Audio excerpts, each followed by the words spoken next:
అగ్రరాజ్యం అమెరికా ఆర్థిక మాంద్యంలో కూరుకుపోతోంది. దీనికి కారణం జూలై నెల జాబ్ మార్కెట్ గణాంకాలనే చెప్పవచ్చు. గత నెలలో కేవలం 73,000 మందికి మాత్రమే ఉద్యోగాలు లభించాయి. ఈ లెక్కను చూస్తే దేశంలో నిరుద్యోగుల సంఖ్య జూలై నాటికి 4.2% ఎగబాకింది. అదే జూన్ నెలలో నిరుద్యోగుల సంఖ్య 4.1%గా నమోదైంది. దేశంలో నిరుద్యోగ సమస్య పెరిగిపోవడానికి కారణం America president Donald Trump trade వార్కు దారితీయటమేనని ట్రేడ్ ఎక్స్పర్ట్స్ అంచనా వేస్తున్నారు.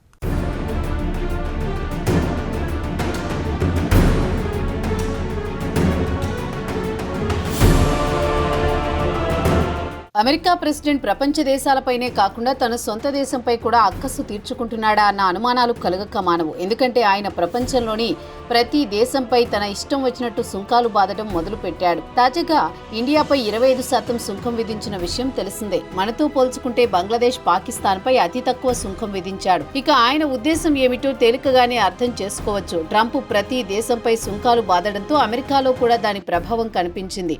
శుక్రవారం bureau of labour statistics July నెల జాబ్ మార్కెట్ రిపోర్టు విడుదల చేసింది. ఈ గణాంకాలను చూసిన తర్వాత అమెరికా ఆర్థిక వ్యవస్థ మాంద్యంలోకి కూరుకుపోతుందా అన్న అనుమానాలు కలగక మానవు. ఎందుకంటే జూలై నెలలో కేవలం 73,000 మందికి ఉద్యోగాలు లభిస్తాయని ఫ్యాక్ట్ సెట్ పోల్ అంచనా వేసింది. దీంతో దేశంలో నిరుద్యోగ రేటు జూలైలో 4.2% ఎగబాకింది. అంతకుముందు జూన్ నెలలో 4.1%గా నమోదైంది.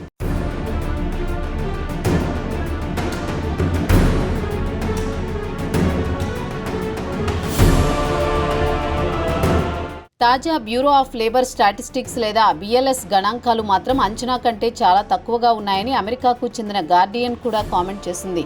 జాబ్ మార్కెట్ బలహీనపడడంతో అమెరికా ఆర్థిక మాంద్యంలో కూరుకుపోతుందా అన్న అనుమానాలు కలగక మానవు. జాబ్ మార్కెట్ రిపోర్ట్ చూసిన తర్వాత అమెరికా ఎకనమిస్ట్ జాబ్ బైవెన్స్ చెప్పినట్టు యుఎస్ఏ టుడే కూడా పేర్కొంది. అయితే ఆశ్చర్యం కలిగించే అంశమేమంటే మే, జూన్ నెలలో జాబ్ మార్కెట్ పుంజుకుంటుందని అంచనా వేసినా ప్రస్తుత పరిస్థితులు చూస్తే మాత్రం పూర్తి భిన్నంగా ఉన్నాయని జాన్ బైవెన్స్ అన్నారు. ఇక ఈ ఏడాది మే నెలలో జాబ్ ఫిగర్స్ను చూస్తే ముందుగా 144,000 ఉద్యోగాలు భర్తీ అవుతాయని భావించినా తర్వాత దాన్ని 125,000కు సవరించారు. సుమారు 19,000 తగ్గించారు. అటు తర్వాత జూన్ నెల విషయానికి వస్తే ముందుగా 147,000 మంది ఉపాధి లభిస్తుందని అంచనా వేసి తర్వాత దాన్ని 133,000కు సవరించారు.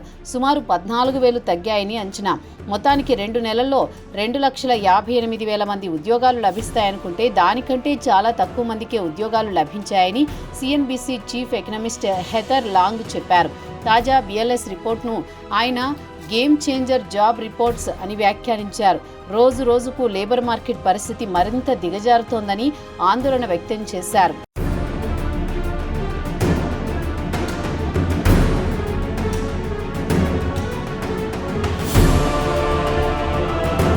జాబ్ మార్కెట్ క్షీణించడానికి ప్రధాన కారణం America president Donald Trump administration తీసుకున్న నిర్ణయాలే అని ఆర్థికవేత్తలు విమర్శిస్తున్నారు.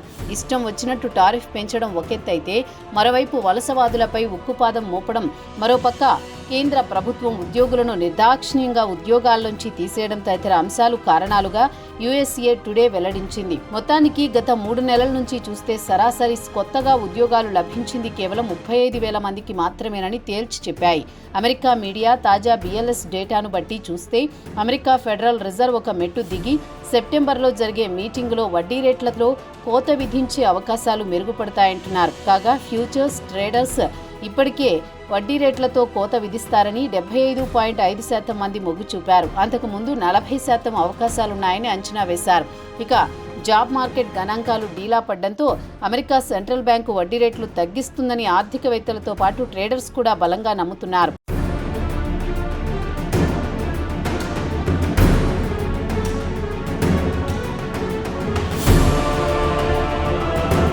విల్లింగ్టన్ ట్రస్ట్ చీఫ్ ఎకనమిస్ట్ తాజా జాబ్ మార్కెట్ గణాంకాలపై స్పందించారు. జాబ్ మార్కెట్ మందగించడం ఊహించిందే అని అన్నారు. ఎందుకంటే ట్రంప్ టారిఫ్ దెబ్బకు కంపెనీలు కాస్ట్ స్ట్రక్చర్ ను సవరించాల్సి వస్తుంది. ప్రస్తుతం దాదాపు అన్ని కంపెనీలు వివిధ రకాల కాస్ట్ స్ట్రక్చర్ కు మారాల్సి వస్తుంది. కొత్త కాస్ట్ స్ట్రక్చర్ కు వెళ్తున్నందుకు కంపెనీలు హైరింగ్ కొన్ని రోజుల పాటు నిలిపివేస్తారని సిఎన్బిసికి టెల్లీ వివరించారు.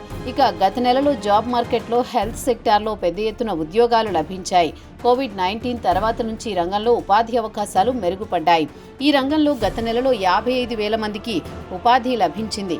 ఇక సోషల్ అసిస్టెంట్స్ రంగంలో 18,000 మందికి ఉద్యోగాలు లభించాయి. ఈ రెండు సెక్టర్లు కలిసి జాబ్ మార్కెట్ వృద్ధిలో 94% ఆక్రమించాయి. ఇక రిటైల్ సెక్టార్ విషయానికి వస్తే 16,000 మందికి ఉద్యోగాలు లభిస్తే, ఫైనాన్షియల్ సెక్టార్ విషయానికి వస్తే 15,000 మందికి ఉద్యోగాలు లభించాయి. ఫెడరల్ గవర్నమెంట్లో ఉద్యోగులు గణనీయంగా తగ్గారు. ప్రభుత్వంలో పనిచేసే సిబ్బందిలో చాలా మందిని తీసేశారు. ఎలన్ మస్క్ జూలై నెలలో మరోమారు 12,000 మంది ఉద్యోగులను తీసేశారు. ఇక దేశంలో నిరుద్యోగుల సంఖ్య విషయానికి వస్తే జనవరిలో అత్యధికంగా ఉండేవారు అది కాస్త తగ్గి ప్రస్తుతం 84,000కు దిగివచ్చింది.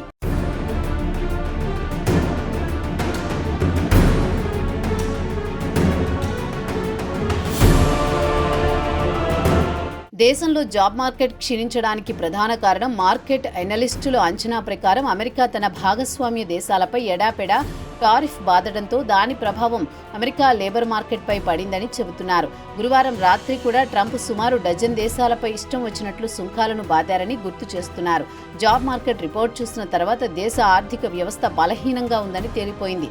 ట్రంప్ సుంకాల బాదుడు ప్రభావం అమెరికా వృద్ధి రేటు మందగించడానికి కారణమని ఎకనమిస్టులు చెబుతున్నారు. ఇక జాబ్ మార్కెట్ ఒడిదుడుకులను ఒకవైపు, మరోపక్క సాధారణ అమెరికన్ కూడా ఆర్థికంగా ఇబ్బందులు ఎదుర్కొంటున్నాడు. దేశంలో ధనిక, పేద దేశాల మధ్య అంతరం మరింత పెరిగింది. దేశంలో ఎక్కువ ఆదాయం సంపాదించుకునేవారు బాగానే ఉన్నారు. తక్కువ ఆదాయం కలిగిన వారు మాత్రం తీవ్ర ఇబ్బందులు పడుతున్నారని Federal Reserve Bank of Cleveland president CEO Beth Hammack CBSకు ఇచ్చిన ఇంటర్వ్యూలో వివరించారు. సామాన్యులు మాత్రం తీవ్రంగా ఇబ్బందులు పడుతున్నారు.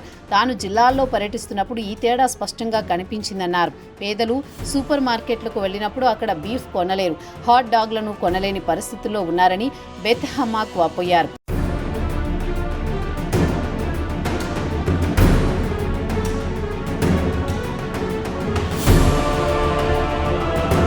తాజా జాబ్ మార్కెట్ గణాంకాలను చూసిన తర్వాత ఫెడ్ రిజర్వ్ అధికారులు వచ్చే నెల జరిగే ఫెడ్ మీటింగ్లో వడ్డీ రేట్లు తగ్గించాల్సిందేనని ఆర్థికవేత్తలు కూడా డిమాండ్ చేస్తున్నారు. కాగా ఈ వారంలో జరిగిన సెంట్రల్ బ్యాంకు సమావేశంలో కీలక వడ్డీ రేట్లను యథావిధిగా కొనసాగించాలని నిర్ణయించారు. కాగా ప్రెసిడెంట్ ట్రంప్ కూడా ఫెడ్ చీఫ్ జెరోమ్ పావెల్ను వడ్డీ రేట్లు తగ్గించాలని డిమాండ్ చేశారు. దానికైన ససేమిరా అన్నారు. దీంతో ట్రంప్ ఫెడ్ చీఫ్ను తొలగించాలని ఆగ్రహంతో ఊగిపోయారు. ప్రస్తుతం ఇద్దరి మధ్య సంబంధాలు కూడా అంతంత మాత్రంగానే ఉన్నాయి. ఇండియాలో రిజర్వ్ బ్యాంక్ గవర్నర్ ఎలానో అమెరికాలో ఫెడ్ చీఫ్ అలానే ఉంటారు. ప్రభుత్వం ఒత్తిడికి లొంగి సెంట్రల్ బ్యాంక్ గవర్నర్లు వడ్డీ రేట్లు తగ్గించరు. రాజకీయ నాయకులు తమ రాజకీయ ప్రయోజనాలకు వడ్డీ రేట్లు తగ్గించాలని కోరినా బ్యాంకు గవర్నర్లు మాత్రం దేశ ఆర్థిక వ్యవస్థను దృష్టిలో ఉంచుకుని వడ్డీ రేట్లు తగ్గిస్తారు. ఇక పావెల్ కూడా చెప్పిందేమంటే ట్రంప్ టారిఫ్ల మూత మోగిస్తున్నాడు. దాని ప్రభావం భవిష్యత్తులో అమెరికాపై ఎలా ఉంటుందో చూసిన తర్వాత వడ్డీ రేట్లు తగ్గిస్తానని వివరించారు.